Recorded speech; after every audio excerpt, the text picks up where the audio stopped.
Não adianta você pegar essas farinhas, né? Bater ali 15 segundos com o líquido e achar que a sua massa tá legal. Você tem que bater esse pão, essa massa de pão, por uns 3 minutinhos. Por 2 motivos. Primeiro, você vai incorporar muito bem os ingredientes. Segundo, você vai incorporar ar nessa massa. E o que o ar proporciona nas nossas massas? Leveza.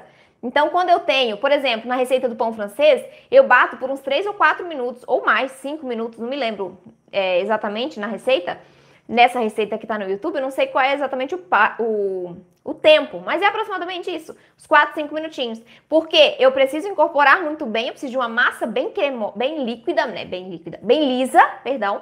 E eu preciso de ar dentro dessa massa, tá? Então, por isso que eu bato por mais tempo. Ah, mas o pão sem glúten não precisa sovar. Não, não precisa sovar, só que a gente precisa incorporar muito bem esses ingredientes. A massa não pode estar empelotada, ela precisa estar lisa, tá? Pra gente conseguir obter um resultado final leve, fofinho, que cresça bem, né? Fazer à mão, dá pra fazer tranquilamente.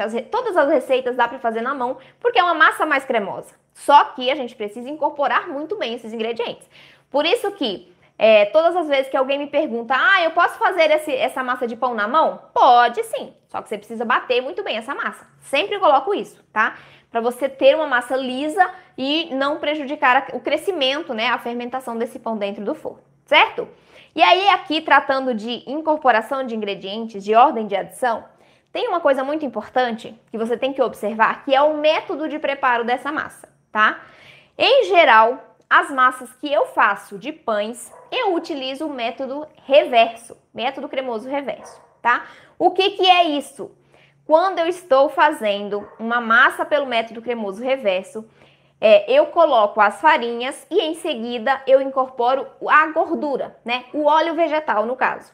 Então, o que eu estou fazendo com isso? Quando eu coloco a farinha e em vez de hidratar com água, eu acrescento o óleo e bato, eu estou encapsulando as minhas partículas de farinhas, certo? Eu estou colocando óleo ao redor das minhas partículas de farinhas. O que isso vai acontecer? O que vai provocar na minha massa? Impede que as minhas farinhas absorvam a água. Se eu faço essa inversão na ordem de adição dos ingredientes, eu vou ter um resultado final seco e esfarelento, porque eu não tenho a hidratação correta, a hidratação adequada das minhas farinhas dentro da minha massa de pão, porque eu encapsulei as partículas de farinhas, tá? Esse método, ele é usado lá na panificação, na confeitaria tradicionais com farinha de trigo e tem um objetivo de encapsular as partículas da farinha de trigo, que é o quê? Para o bolo, na verdade, que é usado mais esse método, o objetivo é o quê? Não desenvolver o glúten ou desenvolver uma pequena parte só, porque se eu desenvolvo o glúten na massa de bolo, eu vou ter um bolo firme, um bolo duro, né? E não é o objetivo lá na panificação convencional.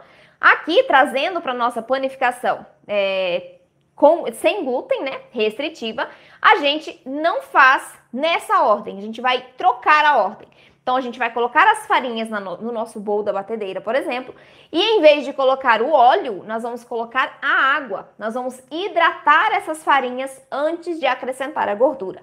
Pode observar nas minhas aulas aqui de receitas de pães que a gordura, ela entra por último, tá? Quando não tem o fermento químico. Então, ela entra ali depois que eu já incorporei a água nas farinhas. Então, eu já hidratei as minhas farinhas. Aí sim, eu posso entrar com a gordura que eu não vou interferir na retenção de líquidos. E por que a gordura impede a retenção de líquidos pelas farinhas? Porque o óleo não se mistura com a água, certo?